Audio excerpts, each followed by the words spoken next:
Imagine, imagine for a second that you break your arm. Oh, ouch. Right. So you go to the emergency room, you walk up to the triage desk, holding your wrist. Yeah. And instead of taking you back for an x-ray, the doctor slides a legal contract across the desk. Okay. And he tells you to sign a confession, admitting that breaking your arm was a crime against the hospital. That sounds completely absurd. It does, right. But what if I told you that conceptually, this is exactly how a massive portion of the modern world views the idea of human morality. And spiritual failing. Exactly. Yeah. We view it as a crime, a crime that needs a pardon from a cosmic judge. Right. But there's an entirely different framework out there. A 2,000-year-old framework that looks at human failing not as a crime to be punished, but as a severe illness that desperately needs medical treatment. It is a radical shift in perspective. It moves the entire human experience out of a judicial courtroom and places it directly into a spiritual hospital. Yeah. And the psychological implications of that shift are just staggering. They really are. And welcome to the Deep Dive. We have a fascinating mission today, and I am so thrilled to unpack this with you, the listener. It's a great one today. We are digging into a truly unique set of personal research notes. The file is just titled easternorthodox.pdf. Right. Categorized simply under activity type notes. Exactly. But these aren't just dry academic summaries of ancient history. Whoever wrote these notes did something brilliant. It really did. They mapped the entirety of Eastern Orthodoxy, which is this profoundly ancient, highly complex religious tradition. They mapped it to a very specific, deeply nuanced psychological profile. Yeah. A subpersonality that they named Tira. Yeah, and the Tira persona is, well, it's a masterclass in psychological complexity. We were talking about an energy that is highly introspective. Very introspective. A personality centered on wisdom, on contemplation, and on a profound comfort with mystery. Right. The Tira mindset, it doesn't demand rigid, black and white, highly analytical explanations for everything in life. Which is so rare today. It is. Instead, it has this deep, almost poetic appreciation for reverence and symbolism. And crucially, it possesses a unique comfort with melancholy. That part stood out to me so much. The comfort with melancholy. Yeah. Because if you think about it, we live in a culture right now that treats sadness or grief like a software bug, like something that needs an immediate patch. Exactly. If you're sad, you need to fix it. Right. Optimize it, get over it, get back to being productive and cheerful. Yes. But the Tira personality actually sits in that sadness. Yeah. And what we're going to explore today is how this massive ancient worldview provides a living, breathing ecosystem for exactly that kind of mind. It does. We are looking at an environment where grief doesn't have to be instantly fixed. It can actually be dignified. And to truly understand how that environment works, we really have to recognize what these notes are doing. Mm-hmm. The author treats this tradition as a serious believer-informed summary. We aren't looking at this from some cynical, detached sociological distance. No, not at all. We are stepping inside the architecture of a system that views itself as the direct historic continuation of the early apostolic church. Which is a huge claim. It is. And to understand why a highly introspective, mystery-loving mind would feel so fundamentally at home in, like, a candlelit monastery filled with ancient chants, we have to start with the foundation. Let's do it. We have to look at how this tradition claims an unbroken chain stretching all the way back to the ancient Mediterranean world. So let's start right there at the bedrock. Because if you grew up in the West, or, if your understanding of Christianity is filtered through a Western, European, or American lens, Right. your mental map of religious history probably centers on Rome, or maybe Germany and England during the Reformation. Sure. But this narrative shifts the center of gravity entirely eastward. The notes trace the roots back to the earliest Christian communities of the Eastern Mediterranean and the Roman Empire. The geography is just essential here. We are talking about ancient cosmopolitan centers of the early world. Places like Jerusalem, Antioch, Exactly. Alexandria in Egypt, and Constantinople, which is modern-day Istanbul. Right. These were the intellectual and cultural hubs of the Eastern Roman Empire, the Byzantine Empire. Yeah. And what is vital to grasp about the Orthodox self-understanding is that they do not trace their lineage back to a single moment of invention. Right. They don't claim a single human founder after Jesus and the apostles. That is a massive distinction right out of the gate. It's huge. There is no individual hero figure who, started Orthodoxy. No specific reformer who had a bright idea in the 15th century. Exactly. It sees its origins in a collective. It is an apostolic church shaped collaboratively over centuries by early bishops, martyrs, desert monks, and theologians. Just a massive collective effort. Yes, and the development of this collective identity was incredibly volatile. I bet. It wasn't a smooth, unbothered timeline of people sitting in peaceful agreement.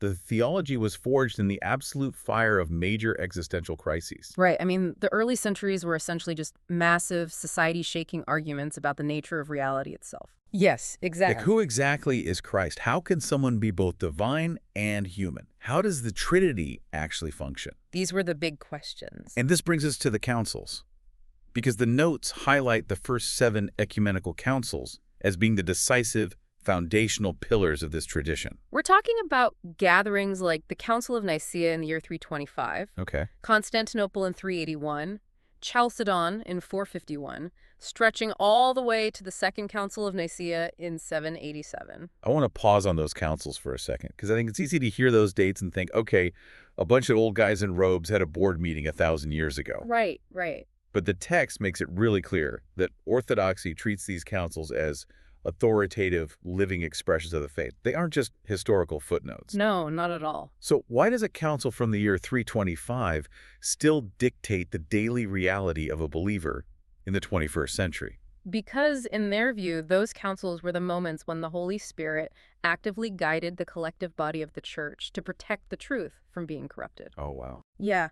The decisions made there, the creeds they wrote, the boundaries they drew around what is true and what is false, those are viewed as the active, ongoing heartbeat of their doctrine. So it's very present for them. Very much so.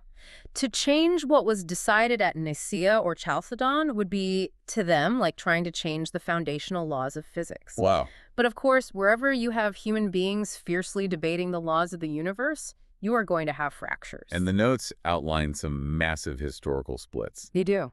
The first major one mentioned happens right after the Council of Chalcedon in 451, which led to what we now call the Oriental Orthodox churches, groups like the Coptic Church in Egypt or the Armenian Apostolic Church. Right. But then we hit the big one, the one that essentially split the Christian world in half. The long estrangement between the Greek-speaking East and the Latin-speaking West, which symbolically culminated in the Great Schism of 1054. Now, I have to ask you about this, because the notes mentioned that this wasn't just a sudden argument over dinner. Oh, definitely not. It was a buildup of political tensions, cultural differences, disputes over whether the Pope in Rome had universal authority over everyone else. All of that was brewing for centuries. But there is a very specific, highly technical theological dispute mentioned here. The Filioque addition to the Nicene Creed. Ah, yes. What on earth is a Filioque, and why was it enough to break a 1,000-year-old unified church in half? It is a perfect example of how deeply they take their theology. Filioque is a Latin word. Okay. And it translates to, and the Son. Just those 3 words. Yes. The original Nicene Creed, agreed upon by those early councils we just discussed, stated that the Holy Spirit proceeds from the Father. Right. That was the agreed-upon definition of the Trinity. But centuries later, churches in the West, specifically starting in Spain and then later adopted by Rome, they added the word filioque to the creed. Okay, so saying the Holy Spirit proceeds from the Father and the Son. Wait, so all of the splitting of the Roman Empire's religious foundation, the excommunications, the 1,000-year divide, it was all over 3 little words, and the Son. I know, to the modern mind, it sounds like splitting hairs. It really does. But to the Eastern Church, it was a cataclysmic violation on 2 fronts. How so? First, theologically, they believed it completely distorted the delicate, mysterious balance of the Trinity. Oh, interesting. But secondly, and perhaps more importantly for the structure of the church, it was a violation of the conciliar process. The councils. Right. The East argued that no single bishop, not even the Pope in Rome, had the authority to unilaterally change a creed that had been written and sealed by an ecumenical council of all the bishops. Ah, so the Filioque wasn't just a debate about the Trinity, it was a debate about power. Exactly. Who gets to make the rules? Which brings us perfectly into the actual structure of Eastern Orthodoxy today, because the contrast with the West is just wild to me. It is very different. Let me try an analogy here to see if I'm grasping this. Please do. If we look at Western Christianity, particularly Roman Catholicism, it feels very much like a massive, highly centralized, multinational corporation. Right. You have a single CEO at the top, the Pope. He has universal jurisdiction, a clear chain of command, and the buck stops with him. Very top down. Yeah. And Protestantism, on the other hand, feels like a million completely independent startups. That's a good way to put it. They all read the same manual, the Yeah. Bible, but they all interpret it differently and have no central leadership at all. Right. But Orthodoxy, Mm. the notes describe it as a communion of autocephalous churches. Yes. Autocephalous is a Greek term that literally means self-headed, meaning they are self-governing. Right. So keeping with the analogy, Orthodoxy isn't a multinational corporation with a CEO, and it's not a bunch of random startups. Yeah. It is more like a sprawling alliance of independent sovereign states. Mm. You have the Greek Orthodox Church, the Russian Orthodox Church, the Serbian Orthodox Church. Exactly. They each have their own internal administration, their own local leaders, their own budgets. But they're all bound together in this massive alliance because they share the exact same constitution. That is a phenomenal analogy. They are a communion. The ecumenical patriarch of Constantinople, who is currently Patriarch Bartholomew, is granted a status of primacy. Okay. He is considered first among equals. He holds profound historical honor and presides over councils, but he does not possess a papal-style universal jurisdiction to just boss the other patriarchs around. So you can't just fire someone. No. The authority is conciliar. The bishops collectively preserve the doctrine. But hold on. Let me just play devil's advocate for a second here. Sure. Human beings love to disagree. We will argue about anything. That's true. If there is no single CEO to make a final ruling, no pope to issue an infallible decree when an argument breaks out, how has this decentralized alliance survived for 2 millennia without fracturing into thousands of different denominations like Protestantism did? It's a great question. Like, how does a system without a supreme judge actually hold together? That question cuts to the absolute core of their identity. The answer lies in their highly specific understanding of a concept called holy tradition. Okay, holy tradition. In the modern secular world, when we hear the word tradition, we usually think of old habits, like, oh, it's our family tradition to eat turkey on Thanksgiving. Right, it's just something you do because you've always done it. Exactly.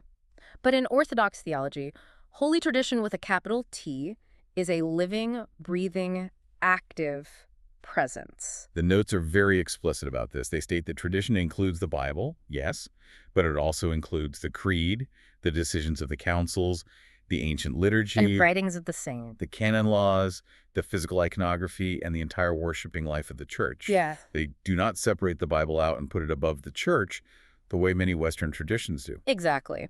For the Orthodox, the Bible is the pinnacle of holy tradition, but it was produced by the church within tradition. That makes sense.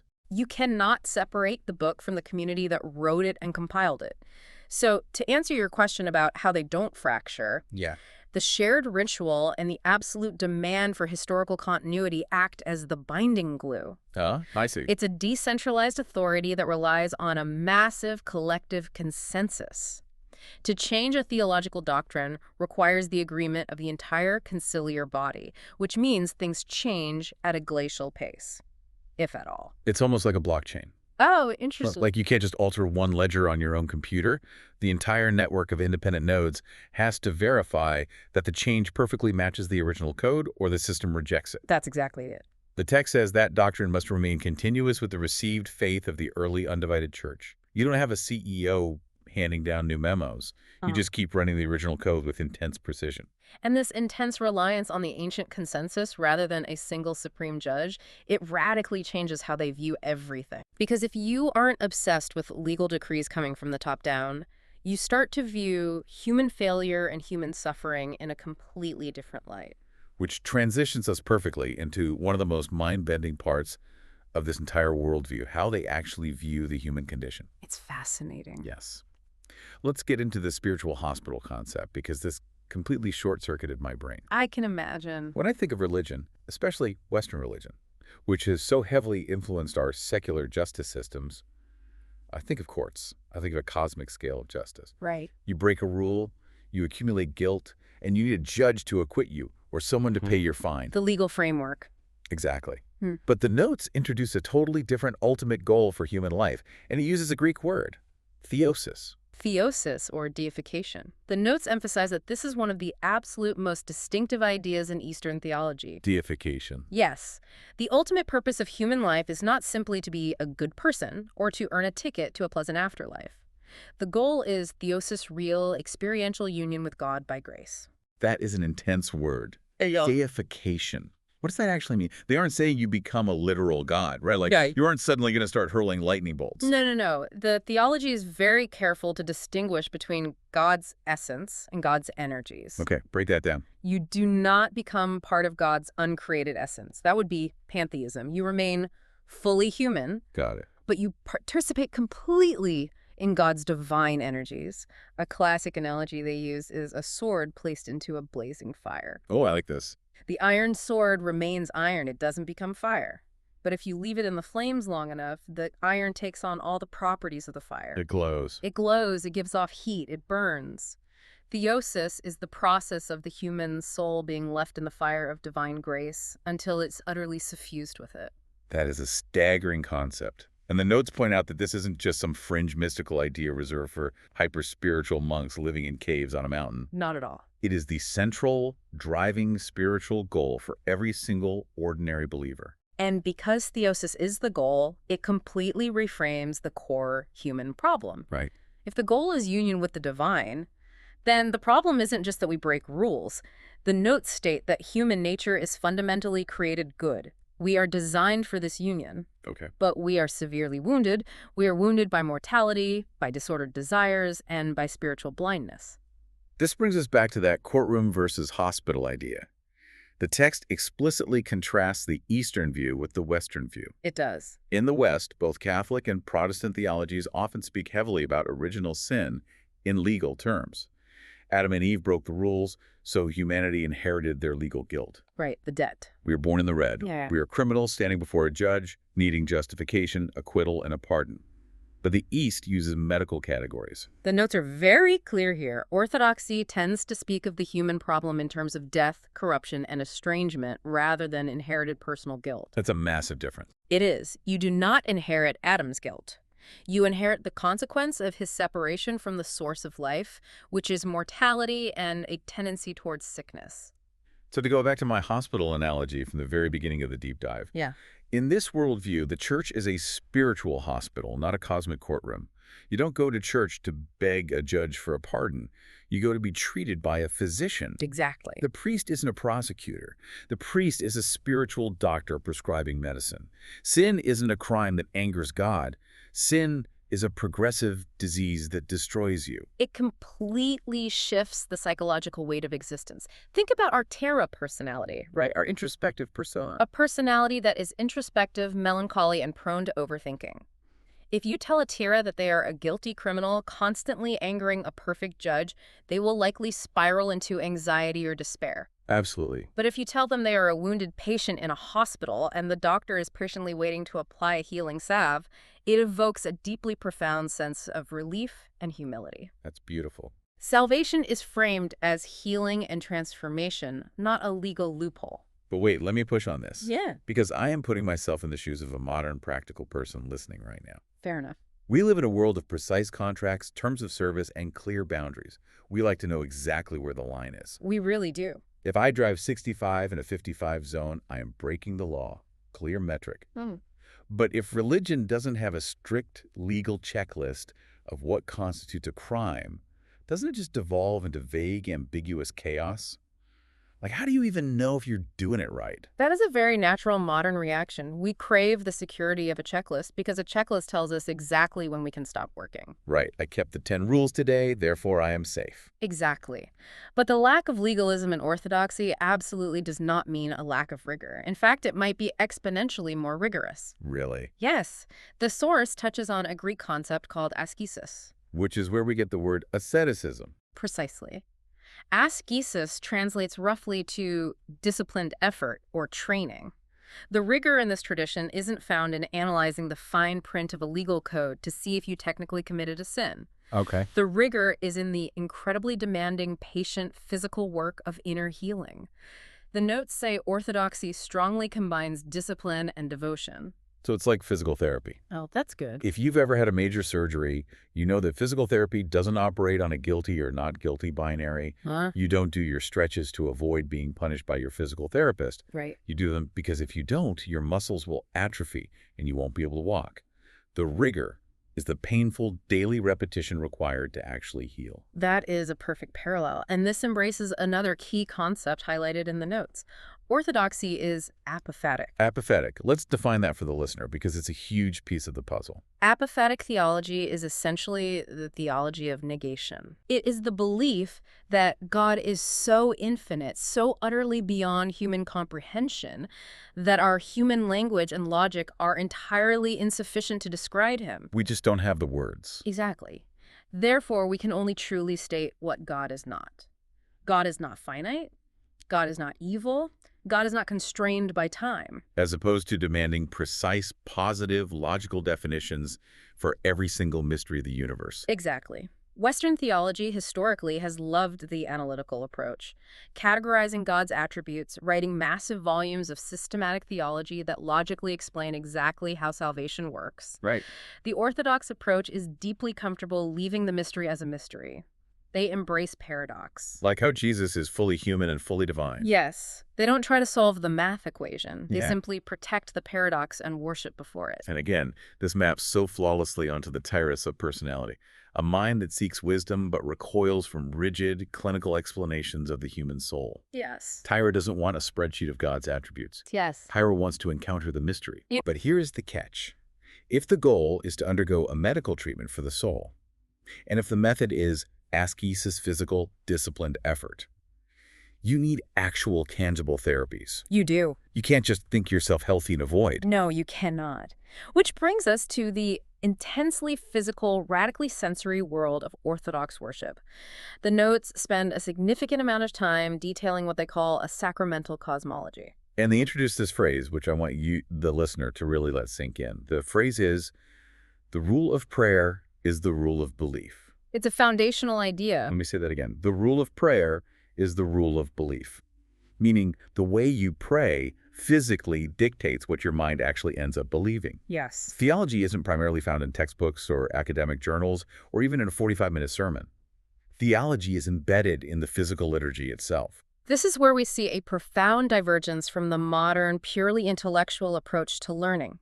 In a sacramental cosmology, the physical world is not just a neutral stage where spiritual things happen. Because of their core belief in the incarnation, the belief that the infinite, uncreated God literally became human in the physical, biological body of Jesus of Nazareth, they believe that physical matter itself has been permanently elevated. Wow. Matter is capable of carrying divine grace. So matter matters. Intensely. So when you walk into an Orthodox church, it is an absolute sensory overload. I've heard that. Architecture, art, music, smell, taste.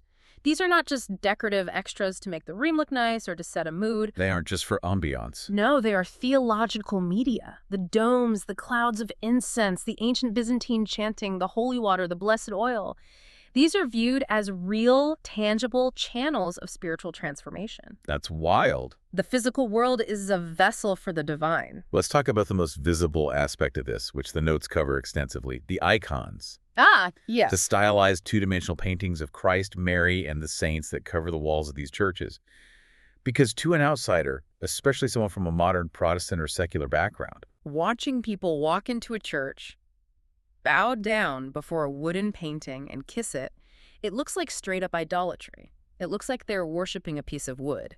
and the notes address this misconception head-on because it was actually the subject of a massive, bloody controversy in the 8th century. Oh, really? Yes, which culminated in that 7th Ecumenical Council you mentioned earlier. The Orthodox draw a razor-sharp distinction between veneration and worship. Break that down for us. What is the actual psychological difference between venerating something and worshiping it? Worship, the absolute offering of the soul, the sacrifice of the heart, belongs solely and exclusively to God. Okay. But veneration is an act of deep honor and respect. Think of it like a soldier saluting a flag. They aren't worshiping the fabric. They're honoring the reality that the fabric represents. That makes sense. Or, an even better analogy, imagine keeping a photograph of a deeply loved one, a spouse, or a child in your wallet. If you pull out that photo and kiss it because you miss them, you aren't expressing romantic love for the photographic paper and the ink. You are directing your love through the image to the person it represents. That makes total sense. So the icon functions as a window. Exactly. But why are they so fiercely protective of this practice? The text says the Seventh Council explicitly defended icons. Why not just get rid of them to avoid the confusion altogether? Because of that sacramental cosmology. The underlying logic is profound. Their defense of icons is a direct consequence of the incarnation. God becoming human. Right. They argued that before God became human, making an image of the invisible God was impossible and forbidden. But once God took on a physical face, a physical body of flesh and bone, he proved that the material world is good and capable of revealing truth. Oh, wow. To reject the icon, to say that matter is too dirty or too profane to depict the holy, would be, in their view, to reject the reality that the divine actually entered the physical world. The icon is a theological manifesto that matter is fundamentally good. That is incredibly deep. And this physically embedded theology goes beyond just what you look at or what you smell. It involves what you do with your own physical body. Yes, the fasting. The notes detail some incredibly strict fasting routines.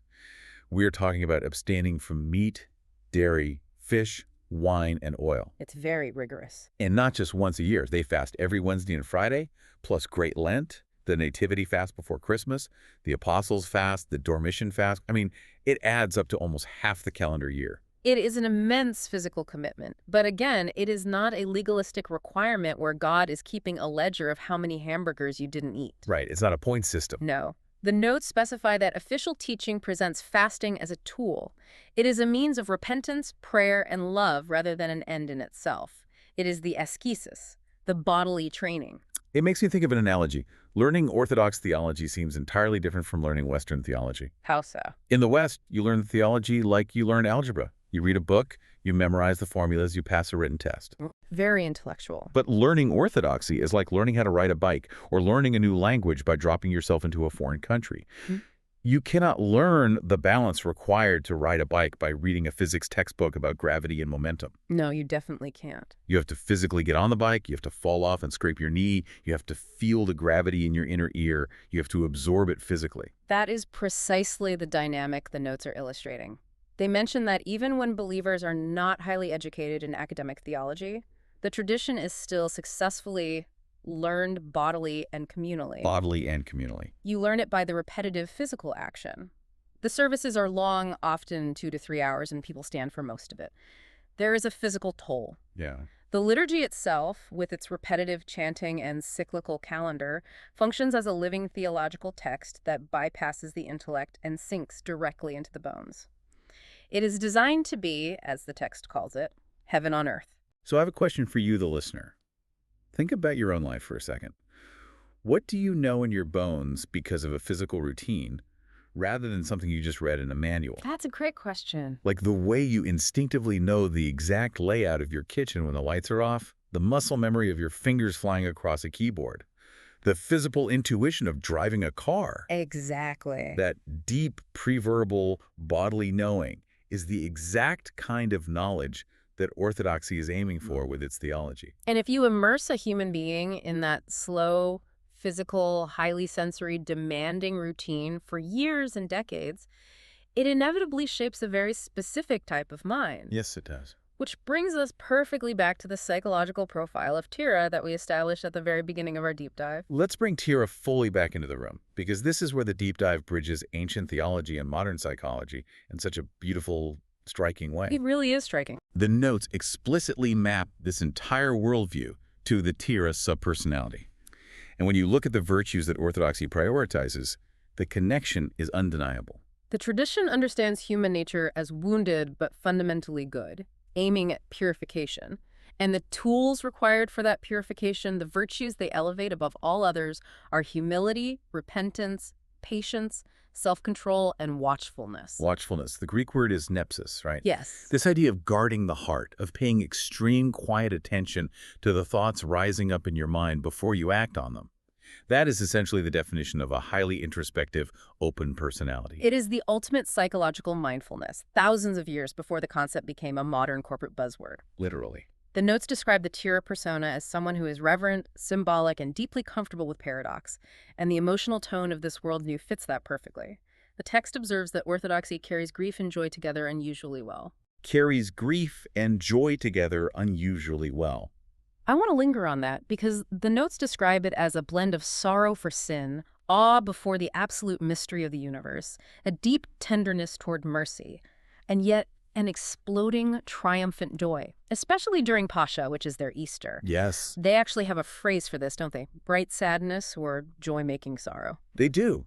And if we contextualize this within modern psychology, it is a profoundly necessary medicine. Oh, absolutely. We live in a culture of toxic positivity, a culture that often treats melancholy, grief, or even just quiet introversion as a problem to be solved. Yes. If you aren't optimizing your life and projecting happiness on social media, you are failing. But this framework offers a sanctuary. As the notes beautifully articulate, it provides a space where grief can be dignified, not merely fixed. That line hits so hard.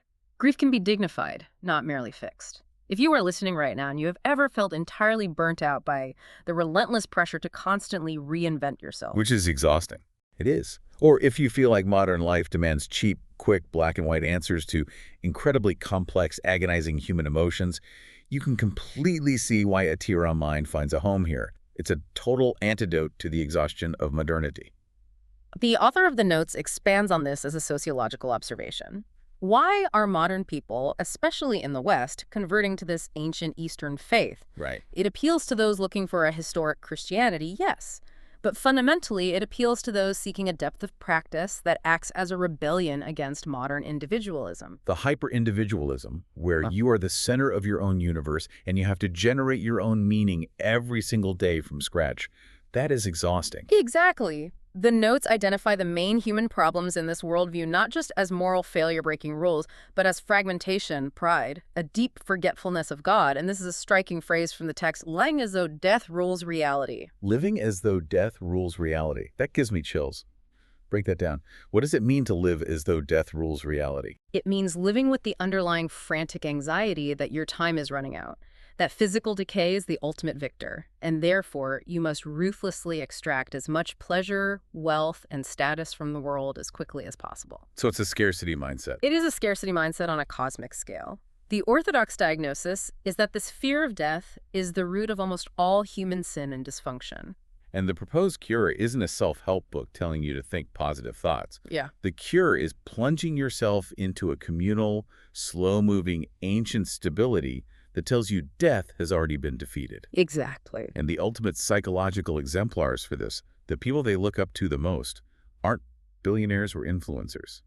According to the text, the ideal human life is found in monasticism. The desert monks, the nuns, the spiritual elders, they are the heroes of this narrative. Wow. They are revered not because they are powerful administrators or charismatic speakers, but because they have achieved deep spiritual insight through radical humility, silence, and contemplation. They are the ultimate embodiment of the Tira personality. Okay, so on a personal psychological level, for our listener who resonates with that Tira energy, this sounds deeply peaceful. It does. It sounds like a beautifully insulated sanctuary. You go to the spiritual hospital, you smell the incense, you embrace the bright sadness, you heal your soul. Nice. But here's the reality check. We have to pivot. Right. Because on a global historical scale, an ancient institution made up of hundreds of millions of people doesn't exist in a vacuum. It inevitably collides with messy human politics, jagged cultural boundaries, and the harsh realities of geopolitics. The collision of the ideal and the real. Yes. Section 5 of the notes transitions into these earthly realities, and it is impossible to understand Orthodoxy without understanding its historical enmeshment with empires and nations. Right. It wasn't just a religion of monks and caves. It was the state religion of the Byzantine Empire for 1,000 years. Yeah. The emperor in Constantinople viewed himself as God's regent on earth. And after Byzantium fell, it became deeply intertwined with national identities. We are talking about Greek Orthodoxy, Russian Orthodoxy, Serbian, Romanian, Bulgarian. The nation and the church became almost indistinguishable in some places. Which is a profound dual-edged sword. On one side of the blade, blending national identity with deeply felt religion creates an incredible, almost unbreakable cultural resilience. How so?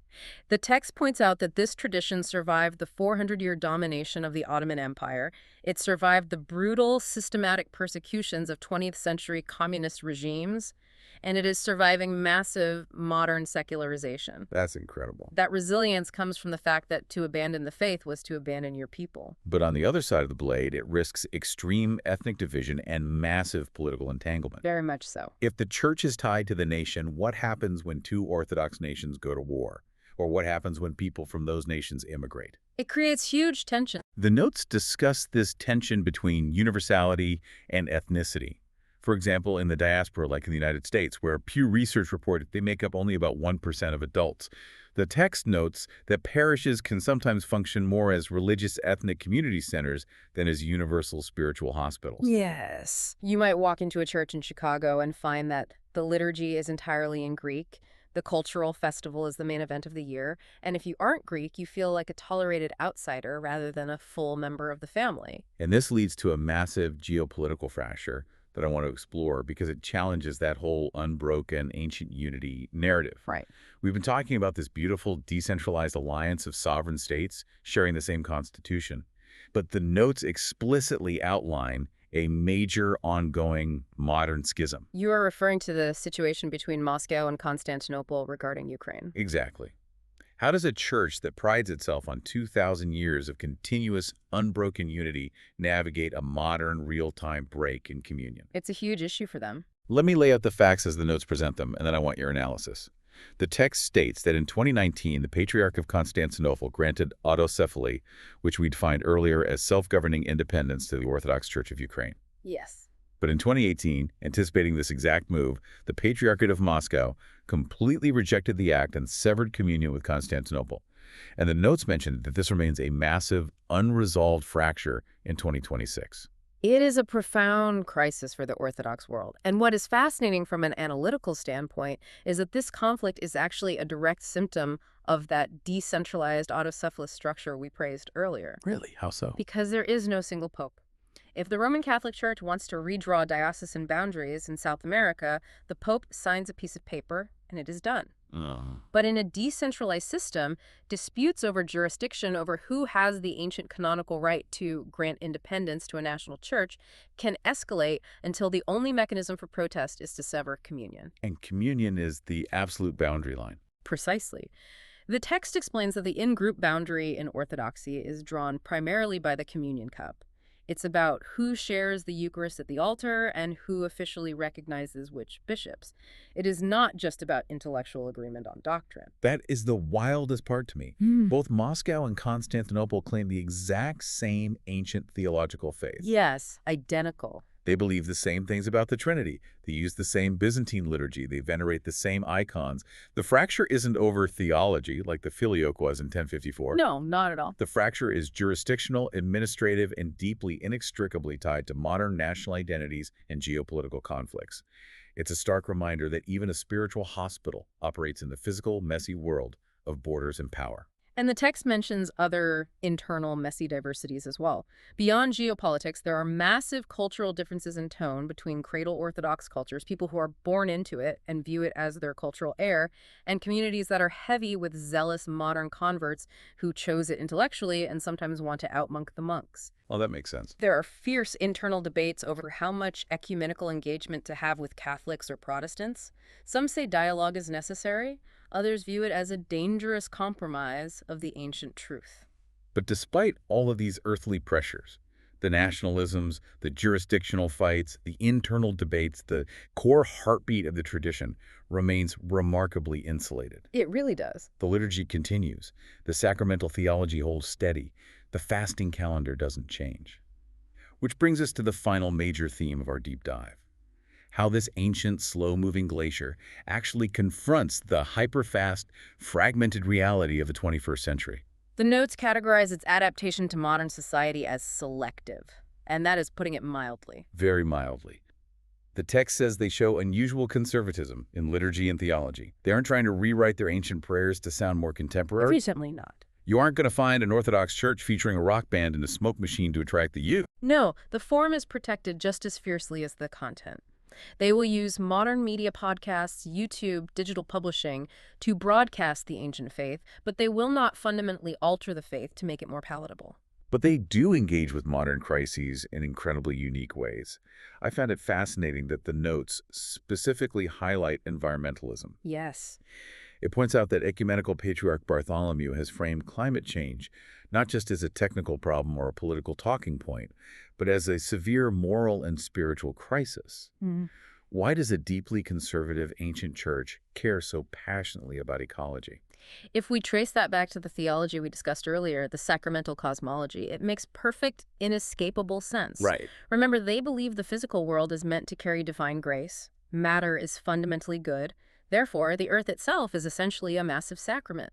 Destroying the environment, polluting the rivers, clear-cutting the forests, this isn't just bad economic policy to them. It is an active desecration of a material world that God intends to heal and transfigure. It is a sin against the physical It's creation. all connected. The icon, the human body, the earth. It's all physical matter capable of holding the divine. Exactly. Now, as we begin to pull all these threads together, the notes outline a few major misconceptions that I want to hit because they are great for clarifying what this tradition actually is for anyone trying to categorize it. Good idea. Misconception number one. It's basically just Catholicism without the Pope. The notes make it abundantly clear that this completely misses the mark. To say it's just Catholicism without a pope ignores everything we've discussed today. Yeah. It misses the distinct theology of theosis, deification. It misses the medical view of sin versus the legal view of guilt. It misses the apophatic comfort with mystery instead of scholastic logic. And it ignores the deeply ingrained conciliar nature of the Church. They are fundamentally different psychological and theological architectures. It's misconception number two. It's only an ethnic inheritance. Like, you have to have a Greek grandmother or a Russian last name to be allowed in the door. While the ethnic ties are historically deep and sometimes problematic, as we discussed with the diaspora parishes, the text emphasizes that Orthodoxy presents itself as a universal faith. It is actively attracting people from entirely different backgrounds who are actively seeking that ancient, unyielding stability. But the notes are also incredibly frank about why some modern people might not choose it. And this goes all the way back to our Tira profile. Right. If you are not a Tira, if you are someone who wants a highly efficient, fast-paced, easily digestible religious experience, this is going to drive you crazy. Oh, absolutely. If you aren't comfortable with 3-hour liturgical services where you stand the whole time, or agonizingly strict fasting rules, or a decentralized structure that refuses to quickly adapt its social stances to match the current cultural moment, this might feel incredibly frustrating. It absolutely addresses modern issues using ancient, inherited theological categories rather than constantly reinventing itself to stay culturally relevant. Yeah.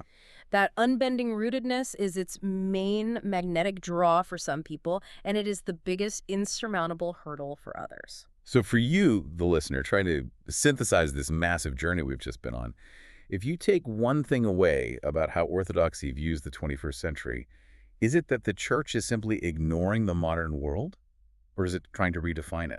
The author of the notes suggests it's neither. Orthodoxy stands as a stark contrast to it. It offers a completely alternative rhythm to the frantic ticking of the modern clock. That's a great way to say it. The text explicitly claims that to genuinely understand this worldview, you cannot just read a document or listen to a deep dive or study a theological textbook. You have to walk into the building. You have to smell the overwhelming scent of the incense. You have to stand on your own 2 feet through the marathon of Holy Week. And you have to experience the actual physical toll of the fast. It is an experiential bodily reality. And what a journey we've taken through the map of that reality today. We started with a psychological concept, the Tira persona, with its deep thirst for mystery, its introspection, and its comfort with melancholy. We did. We traced the ancient, decentralized, conciliar history of an unbroken chain stretching back to the Roman Empire. We explored the paradigm-shifting concept of the spiritual hospital, a framework that treats human failing not as a crime demanding a judge's pardon, but as a severe illness of the soul requiring a physician's healing touch. We unpacked the sensory weight of their sacramental cosmology, where physical matter itself is elevated to carry divine grace. And we examined its complex, slow-moving, and sometimes geopolitically fractured existence in our modern hyperpolitical world. It is an incredibly valuable perspective. It gives us a lens to understand a worldview that fundamentally and unapologetically rejects our modern obsession with fast, analytical, easily categorized answers. It is a powerful reminder that there are ancient ways of knowing that are slow, that are bodily, and that are deeply steeped in paradox. Which leaves me with a final thought for you, the listener. A thought that has been lingering in the back of my mind since we explored that one specific, profound phrase in the notes. We learned today about the Orthodox concept that the rule of prayer is the rule of belief. The idea that what you do with your physical body repeatedly, day in and day out, eventually becomes the truth that your soul believes. The bodily learned tradition. Exactly. And it makes you wonder about your own life. Even if you don't consider yourself religious in the slightest, you still have rituals. You have liturgies. We all do. The way you check your phone the exact second you wake up, the type of media you passively consume during your morning commute, the daily habits, the scrolling, the routines you perform with your body without even consciously thinking about them. If the rule of prayer is the rule of belief, what theology are your daily secular rituals secretly teaching you about the world? What are you bodily learning every single day? That is an incredibly important question for all of us to reflect on in this fragmented age. Keep diving deep, keep seeking out multiple perspectives, and stay insanely curious. Until next time.